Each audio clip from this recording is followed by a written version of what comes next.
And the reason why we wanted to talk about it is it's twofold. Harbaugh goes to the Chargers. I gotta say, I think we both expected this to happen. But now that it is confirmed, Ryan Day has no excuse. Zero excuses to lose to the team up north. But regardless, let's stay in the NFL side of things first. For me, look, Harbaugh is a great coach. He is. Both the Harbaughs are great coaches. However, I think that a lot of the success of the Chargers, I think they've got so much retooling to do that I could really see where they simply just say, you know what, let's tear it down this year, see where our problems are, and then next year, we'll have a really good indicator of what we need to fix and stuff like that, and we'll have more resources available to us to fix those issues. So I don't know as though this upcoming year is going to be an indicator for how well they can do. I also think that they got to make the right hires, because Harbaugh by himself, he's got to be able to bring in a great coaching staff. Harbaugh's not, in my opinion, the guy that I don't think you can rely on him to be a great NFL play caller. I just don't see that. I think he's more of a team management type of guy, kind of like what, I can't remember now. It's John that's in Baltimore, right? Oh, It's John Harbaugh. Yeah. Kind of like what John is in Baltimore, where, he doesn't run the offense or defense. I mean, he technically runs the special teams, but he more so is just like the manager of everything. And I think Jim should be the same way, but we'll see. We'll see what happens, but it's such an exciting change. But Derek, when you think of the NFL side of this hire, what comes to mind? What do you think about the hire? So it's an interesting fit. I know Jim Harbaugh obviously played quarterback with the Chargers at some point in his career. So that's fascinating. A guy who played coming back to coach a team he played on. He's starting to see that now. DeMeco Ryans, Dan Campbell, now Jim Harbaugh. For me, I know Harbaugh's going to want to run his offense, which is fascinating. Looking at what the Chargers have now, like they have been a let Herbert rip it kind of offense, kind of spread things out a lot. That is not what Jim Harbaugh is going to want to do. He's going to want to come in and really make a lot of structural changes. Unless he just puts full trust in his offensive coordinator, but that is not his brand. So I don't see him doing that at the NFL level. Now, he brought his defensive coordinator from Michigan with him, so that's interesting. But Jim Harbaugh is going to be Jim Harbaugh. He's going to want to run the ball. He's going to want to beat you up front at the line of scrimmage. So that's going to be interesting. It's going to be interesting how he tries to do this with the Chargers, because Austin Eckler, I think, is a really, really good running back, but he is more of a receiving back. I don't know if that's just because of misusage, but because obviously Eckler can run the ball. He can. But is he the best fit for Harbaugh's offense? I don't believe so, and I think they're going to probably go out and see if they can add a running back. And They're drafting Blake Corum in the first round, baby. I was just about to say, they won't do it in the first round, but I genuinely wouldn't be surprised if he ended up there. Because listen, if Harbaugh's going to work with the Chargers, he's going to have to be able to execute what he wants to do. That's just the brand he plays football. Same thing happened at Michigan, right? He kind of came in, was doing some different stuff, and then the switch flipped for multiple different reasons. But as far as offensive structure reasons, we'll say, he went back to how he plays, how he structures his offense. And that's what he's going to do. He's not going to make the same mistake again, or at least I don't expect him to. So Are they gonna be able to switch up that structure? I don't know. I think there could be some growing pains. I think you're gonna see some guys get moved off of that team and some new guys brought in, but I don't know. And I don't know how much of a fit it is for Justin Herbert, to be honest with you. Like, I think, Harbaugh's a really good coach. He is. But when it comes to the X's and O's, we'll see. I'm very fascinated to see how they look at this and take the pieces they already have, put it in the puzzle that they want it to be, and then bring the new guys in. That's going to be fascinating. That's going to be really fascinating. So, but yeah. Yeah, yeah, I hear you. I hear you. For me, I worry about, you know, with Urban Meyer. Of course, it was a whole other thing than just football that, Mhm. was bad about his tenure in Jacksonville. Um, but for me, I can't help but like look at that and say like, you know, in my opinion, the transition that college coaches have had to the NFL over the past long while has been a Mhm. struggle. Um, for me, it just feels like it's almost two different, completely different like brands and styles of football. College, and the pros.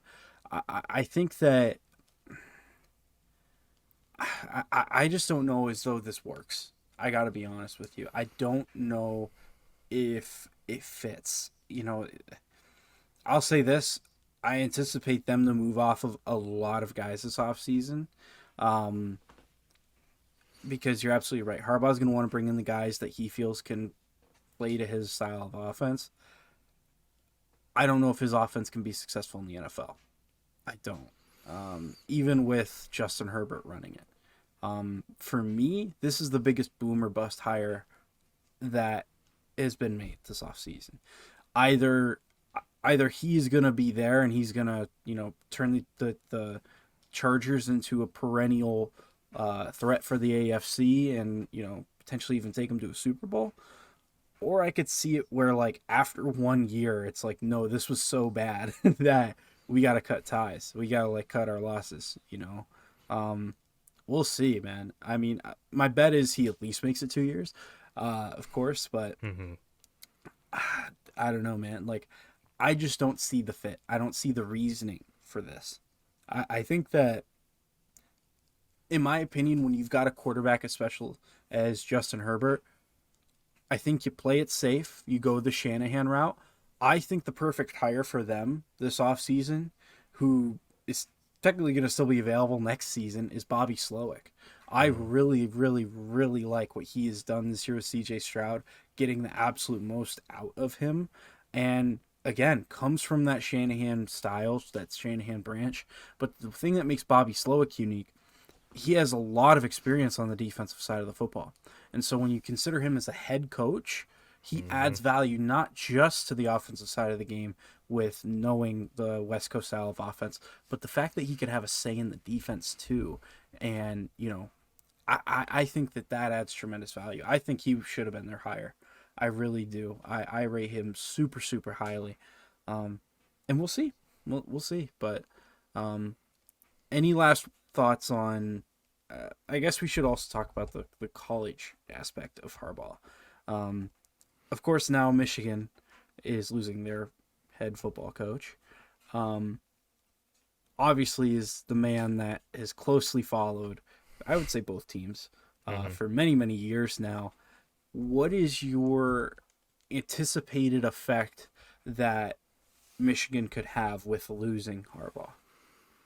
So I've said it once, I'll say it again. Michigan is going to be a absolute disaster for at least the next.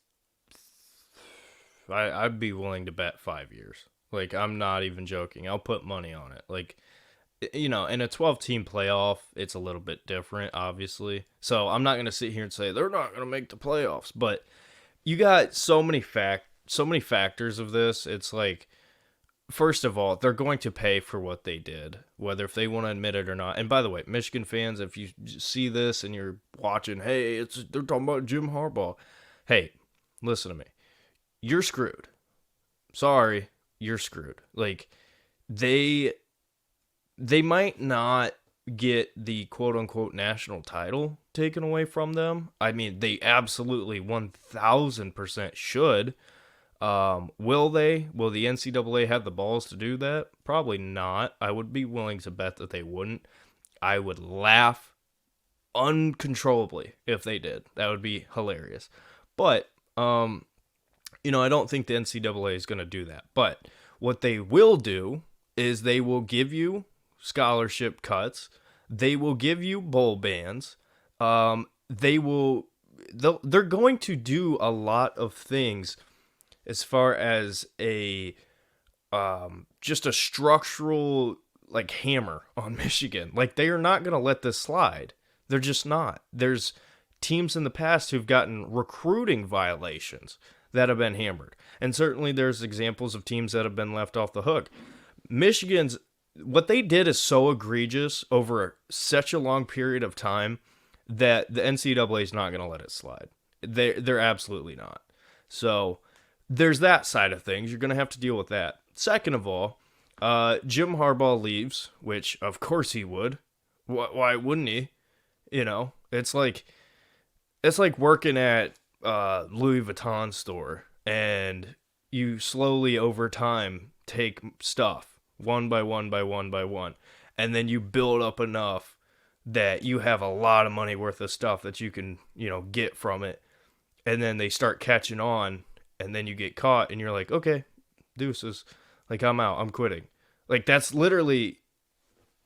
what's going on. Like they're not going to escape that. So, their offensive coordinator becomes a head coach. Cool, whatever. I don't have an opinion on him because listen, I mean this with no disrespect, but he's not an elite coach. He's not. He's not one of the best coaches in college football. And he's going to have to prove why he should be the head coach at Michigan, and he's going to have a chance to. But they're losing huge parts of their coaching staff. They're going to get the NCAA rulings. And on top of that, your roster is getting absolutely shredded to pieces with the NFL draft this year, for better or for worse. And then on top of that, recruiting is taking a dip for Michigan. Like it is, and it's going to continue to take a dip because of everything that happened, and the situation with Harbaugh and them cheating and all that. Like they are going to have problems for years to come. That's just what it is. And I remember I was told a story of a recruit, I believe it was a corner who ended up going to Washington. I could be totally wrong. Basically, maybe he was at Michigan. I don't know. Found out about the cheating, wasn't like cool with it, not happy about it, and ended up leaving and basically was like exposing everything, like saying it's worse than you think and all this. So you best believe there's a lot. There's a lot coming. And, it just is what it is. Michigan's going to be shit. That's just what it is. And I'm not saying that being biased. That's just the truth. They're going to be shit. So, it is what it is. They did it to themselves. I'm not going to feel sorry for them. So, but yeah, I mean, that's the college side of things. That program's going to be in shambles. And it's 1000% Jim Harbaugh's fault. 1000%. So, it is what it is. Okay. I don't know as though I have that strong of an opinion. But yeah, I mean, listen, you're losing the guy that built the success that you got. It's going to be hard to replace that. Even, I understand the cheating stuff. For me, I know, Derek, you're more than happy to, accept that there's going to be punishments coming for the cheating and stuff like that. Obviously, we know they cheated. We obviously know that there is some form of punishment coming. Regardless of how tough it is, let's set that aside. Losing a coach that brought the success to Michigan, pretty much taking it from when he first started there, where it was, and where he left the program off of a national championship win. Um, Listen, man, this is a big loss for a university. I mean, Ohio State had been lucky to be in a position where, you know, Urban Meyer leaves, Ryan Day's taking over an amazing roster. Amazing roster. Hmm. It's not the same situation here. Um, a lot of players are leaving, and this is a year where Ohio State has gotten so much stronger. The Big Ten has gotten so much more competitive. It's going to be a tough year for Michigan. I will say this: I don't think it's impossible for them to be a winning football team next year. Oh I no, don't yeah. think it's like I think that we could sit here and we could easily say, like, Michigan, in my opinion, at least, Michigan could still be a top 10 team, maybe even top 5 team in my eyes. Um, I think it's possible. Now, do I think it's likely? No, because I just think that with as much loss as they're going to have, I think it's such a mountain to climb. Um, but we'll see. We'll see if Hmm. Harbaugh truly changed things there to a whole nother level where the culture for Michigan is completely shifted, then losing him will be a lot easier than, you know, what it should be, right? Hmm. Um, but I guess we'll just have to wait and see. But Yeah. I will say I don't necessarily think this is um I don't think that this is like a hallmark moment for Michigan in, you know, returning to a team that is subpar again. I, Hmm. I don't I don't think that's the case, but we'll see. We'll see. Time will Well, tell. my biggest reason in saying that is because they have a hard schedule. They have a very hard schedule. They do. They do. And Absolutely. that's ultimately going to be the thing that bites them in the ass is there's so much turnover for next year, right? I see it as a long-term thing. Like I'm talking 5-year window here when I say all of this. But in terms of next year, they're screwed because of their schedule. I mean, they have a tough schedule. They see Texas, they see Washington, they see Oregon, Ohio State. That's 4 games. I'm expecting them to lose at least three. At least three. So, I So mean, do we dude. do we know how like the Big Ten is going to align the conference with like because if I'm remembering correctly, Big Ten's divided up into like two sections. Like there's an East and West, is it? They got rid of it. Oh, they got rid of it completely now. Hmm. Oh, So good. they're I thought it so was always stupid.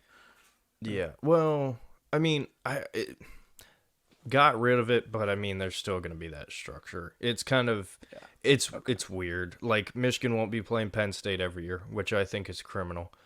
But I don't know. That's a long conversation for another time because it's Yeah. it's complicated. But Okay. yeah. Yeah, because I wanted to know if they were still Hmm. keeping it, if Oregon was going to be, Hmm. like where Yeah. Oregon fits in, where Washington fits in. Because I think Oregon has a really unique opportunity with Washington. Kalen DeBoer going to Alabama, Hmm. and all of their starters offensively Hmm. jumping ship. Um, I think it's possible that Oregon has a really good year. I Oh, they're really gonna be a do in top. in the Big Ten. They're gonna be a I top I 4 team for sure. yeah, I mean, it's going to be a harder conference for sure, but it's going to be interesting how they do in the Big Ten because I expect big things from them. Um, yeah, and I would say, uh, you know, I would feel right now today that they are the favorites to play against Ohio State for the Big Ten. Oh, It's absolutely. I think it's between them or USC. I think if USC can turn some things around, they could be they could be really good next year, in my opinion. But again, losing Caleb Williams and Yeah. the defense they had last year was brutal. Like, ugh, it's I think Oregon is probably the number two to Ohio State for the Big Ten this year, Hmm. but it's going to be interesting. We'll see how it pans out. This has kind of shifted from Yeah. from with Harbaugh, but we do have to talk about it because again, this is a coach that coached a national champion. It's gonna shake up a lot, not only in college football, but in the NFL. So there's a lot to talk about with it. But let's move on.